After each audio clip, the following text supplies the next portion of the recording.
Trying to get a commercial driver's license in California can sometimes feel like you're navigating a maze without a map. Well, today, we're giving you that map. We've taken the official state handbook and broken it all down into a super clear step-by-step roadmap to get you behind the wheel and on the road. So, are you ready to start your career as a professional driver in the Golden State? Whether you're picturing yourself driving a big rig across the country or maybe maneuvering a city bus through downtown, it all kicks off with one thing: that commercial driver's license. The whole process can seem a little intimidating, for sure, but we're going to break it down into simple, easy-to-follow steps. Our journey today has 5 main stops. First, we'll get a big picture overview of the roadmap. Then we'll dive into getting your permit, acing those knowledge tests, mastering the hands-on skills tests, and finally crossing that finish line to become a fully licensed CDL driver. Okay, first up, let's talk about the California CDL roadmap. Before we get into all the nitty-gritty details, let's just zoom out and look at the whole journey. What even is a CDL, and what are the major stages you'll go through? So what's the deal with a CDL? What kind of vehicle actually requires one? Well, it's not just for those huge 18-wheelers. The law is super specific. You're going to need a CDL for any single vehicle that weighs over 26,000 pounds. For combination vehicles, think tractor trailers, or for any vehicle at all, like a shuttle bus, that's designed to carry more than 10 people. When you boil it all down, the entire process really comes down to these 4 steps, and you have to do them in order. You can't skip ahead. It all starts with getting your learner's permit, or CLP. Then you pass the written tests, then you master the hands-on skills tests, and only after all that do you finally get your CDL. All right, let's dig into that first step, getting your commercial learner's permit, the CLP. This is without a doubt the most essential first piece of the puzzle. Now, you can't just walk into the DMV and ask for one. First, you have to meet these basic requirements. You've got to be at least 18 years old, and remember, you need to be 21 to drive across state lines. You also need to already have a valid California Class C driver's license. After that, it's all about getting your paperwork in order and passing a simple vision exam. It is so important to understand the difference between these two. The CLP is a permit, right? It's not a full license. It lets you practice driving a commercial vehicle, but, and this is a big one, you must have a licensed CDL holder right there in the cab with you. And it's only good for 180 days. The CDL, on the other hand, that's the real deal. It lets you drive on your own and actually get paid as a commercial driver.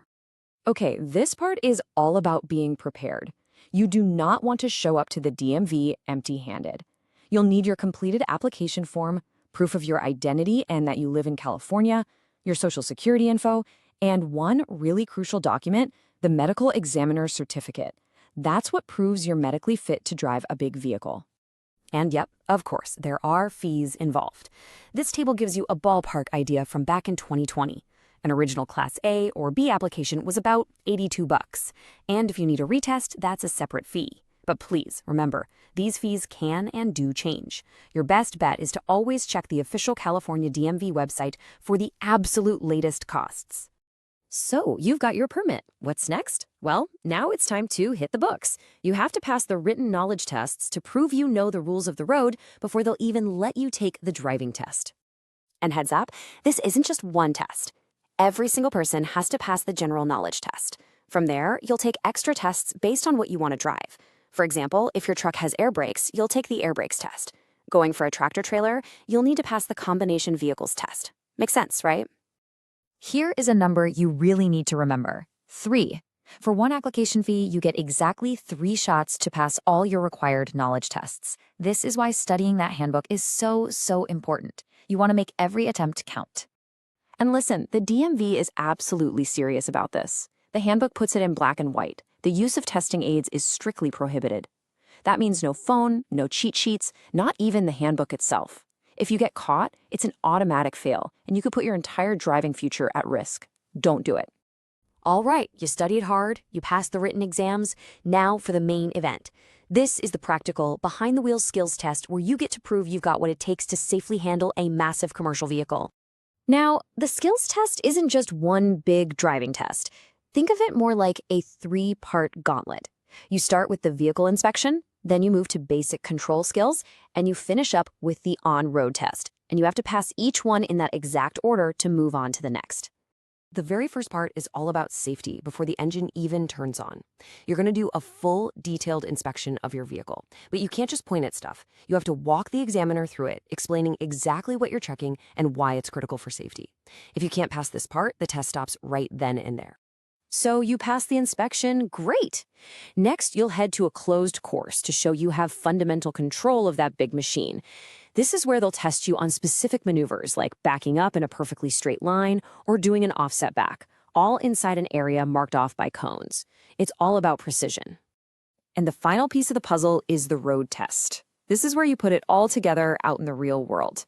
An examiner is going to ride shotgun with you on a specific route to see how you handle intersections, make turns, change lanes, and just generally and safely interact with all the other cars on the road. Now, just like with the knowledge tests, you get 3 attempts. But here's the really crucial part. A failure in any one of those 3 sections, the inspection, the basic skills, or the road test, that counts as 1 full failed attempt. So if you fail the vehicle inspection, that's strike 1. You have to come back another day and start all over again from the beginning. So you passed the knowledge tests, you conquered the skills gauntlet. What does that mean? It means you have officially reached the end of the roadmap. And this is the moment you've been working so hard for. Once all the tests are passed, you'll go back inside the DMV, hand over that learner's permit for good, and they will issue you your official California commercial driver's license. Congratulations, you are now a professional driver. But honestly, getting the license is really just the beginning of the journey. This whole process just proves you have the minimum skills to be safe. From this day forward, the real question is, what kind of professional will you choose to be on the road, day in and day out? That's the journey that truly starts. Thank you for watching. Don't forget to like and leave a comment. Download our app and keep studying on the go. Scan the QR code to get started.